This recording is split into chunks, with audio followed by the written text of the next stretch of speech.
I'm not even gonna lie to you. This whole episode of tonight's TNA, it felt completely off. The whole flow of the show just didn't feel right to me. I didn't like how the show was structured. Overall, it was a pretty solid episode, but just the structure of the show, how things were booked, the flow of it, I didn't really like. Everything felt out of order and very weird. And you'll see as I describe the show tonight, as I review it, you'll see what I mean. So let's just start with it. We open the show with The System, that's Eddie Edwards, Brian Myers, and JDC, versus, well, this group of Steve Macklin, Eric Young, and Jonathan Gresham.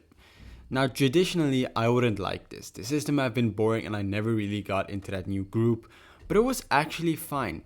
Steve Macklin, Eric Young, and Jonathan Gresham ended up winning, which is fine. I don't mind that. They're like a super team. But after the match, the System attacks that group and they take out Jonathan Gresham. This is probably going to be the last we see of Jonathan Gresham. His contract ends at the same time his wife, Jordan Grace's contract ends, and she's pretty much out of TNA. So I assume Jonathan Gresham is going to be out too. He might be going to NXT too, just something to keep Jordan Grace happy. But yeah, I'm gonna be fine with this feud. If we get the System versus Eric Young and Steve Macklin as a tag team rivalry, that would be very fresh for the division and I wouldn't mind this. So this was a pretty good opener. I wouldn't have opened the show with it. I would have put it in the middle of the show. But for what it was solid.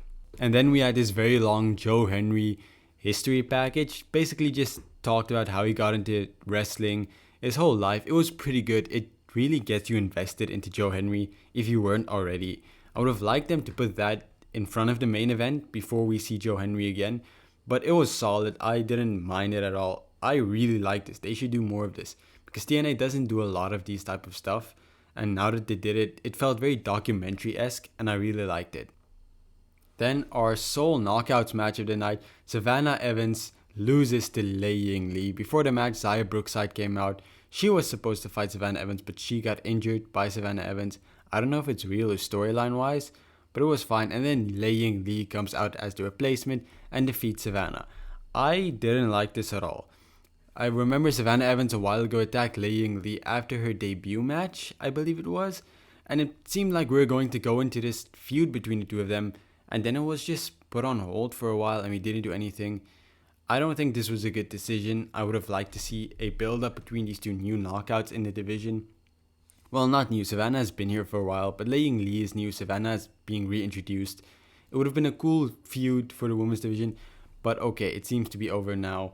It was a fine match. Lei Ying Lee wins, the right decision. Then we had another TNA moment of the week, Jeff Jarrett versus Kurt Angle from a long time ago. I don't know why we're doing these TNA moments of the week. I know these episodes were filmed quite a while ago, so maybe they didn't have enough to fill the time. But like last week, I didn't enjoy this.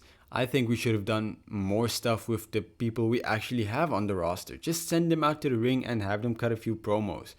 Like, after this, we have a bunch of promos of Rosemary and Masha Slamovich all throughout the show.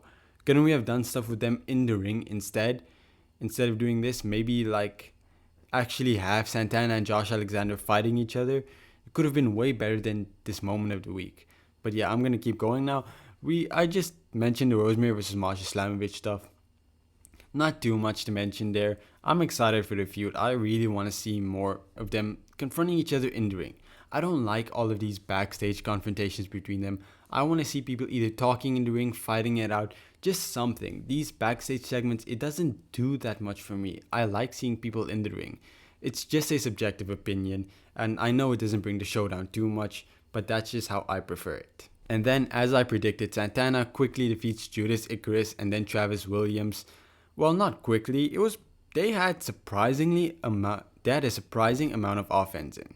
Like, I expected it to be quick, but no, they had some offense in on Santana. And then, like, after they're gone, Josh Alexander comes out like a final boss, but they just attack Santana. Like, Josh Alexander and the Northern Army just attack him. Santana wins by disqualification. I really wished we just had Josh Alexander pick up the scraps and defeat Santana. And Santana's then like, yeah, I know I lost, but I had to go through them first. So let's have a one-on-one match and you can't beat me. Personally, that's what I would have done. I see why they did this. They didn't want either man to take a loss right now, but still not what I would have done with this. And then the Rascals defeated the Good Hands. Honestly, I wish the Good Hands won. This was a fine match. Rascals winning, can't complain about that. I wish the Good Hands won. That would have been a real shocking moment, and it would have been like the Hardys versus the Good Hands. It's a match nobody would expect on the pay-per-view, and it would breathe so much fresh air into the tag team division. I mentioned earlier the System versus Steve Macklin and Eric Young. Some new stuff I'm excited for.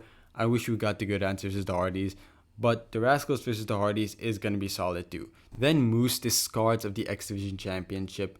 He's not retiring it like all the people said. That was never going to happen. People really thought that Moose was going to retire the X Division Championship.